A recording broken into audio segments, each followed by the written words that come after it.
So আজকে একটা business story share করবো আপনাদের সাথে। নেসক্যাফে যেটা ইনস্ট্যান্ট কফি মেকার, ও নেসক্যাফে তাদের কফি চাচ্ছিল জাপানে মার্কেট করতে, ডিস্ট্রিবিউট করতে এবং জাপানে সেল করতে। সো সবাই বলতেছিল যে এই প্রোডাক্টটা জাপানে খুব বাজেভাবে ফেল হবে, কারণ জাপানের মানুষ সাধারণত চা কনজিউম করে, কফি খায় না তারা।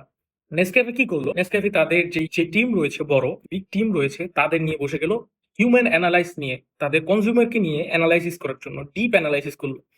অ্যানালাইজ করার পর তারা জিনিসগুলো বের করলো যে এখন যদি তাদের প্রোডাক্টটা লঞ্চ করা হয়, তাদের প্রোডাক্টটা 100% ফেল করবে, কারণ তাদের কাস্টমাররা জানে না কফি কিভাবে খেতে হয়, কফির যে স্বাদ এটা আসলে কি।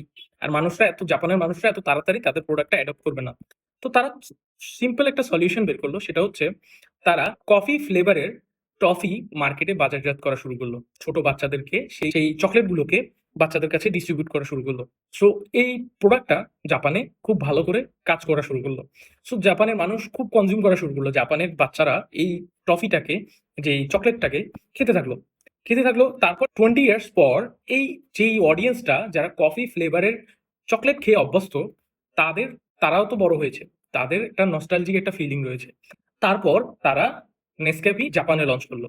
তারা আসলে তাদের অডিয়েন্সটা বড় হওয়ার সাথে সাথে সেই কফি ফ্লেভারটা তারা মনে করলো এটা তো আমি খেয়ে বড় হয়েছি। সো তারপর তারা কফিটাকে নিজেদের লাইফ স্টাইলের সাথে অ্যাডপ্ট করে নেয়। আমরা অনেকে চিন্তা করি বিজনেসে, আজকে আমি একটা প্রোডাক্ট নিয়ে নামবো, আজকে এই প্রোডাক্টটা প্রপার প্ল্যানিং ছাড়া নামবো, প্রপার থিঙ্কিং ছাড়া নামবো, মনে হয় প্রোডাক্টটা মার্কেটে চলবে। কিন্তু একটা জিনিস থিঙ্কিং করেন, নেসক্যাফে যদি ওই থিঙ্কিং করতো, তাহলে কি তাদের প্রোডাক্টটা জাপানে কি আজও সেল করতে পারতো? সেল করতে পারতো না, তার অডিয়েন্স বেস তৈরি করতে পারতো না।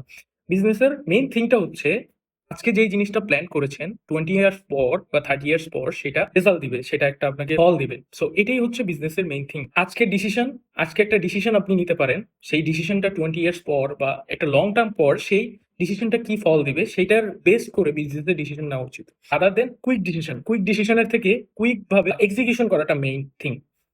সো এরকম আরো ইনফরমেটিভ কন্টেন্ট পেতে চাইলে, বিজনেস স্টোরি জানতে চাইলে, বিজনেসের ডিপ থিঙ্কিং জানতে চাইলে এই চ্যানেলের পাশে থাকতে পারেন, একটা পজিটিভ কমিউনিটি বিল্ড করার জন্য এই চ্যানেলটা। সো বিজনেস মাইন্ডেড পিপলদের জন্য এই চ্যানেলটা হোপফুলি আপনারা লাইক করবেন। সো আরো কন্টেন্ট পেতে চাইলে অবশ্যই এই চ্যানেলের পাশে থাকবেন। Thank you.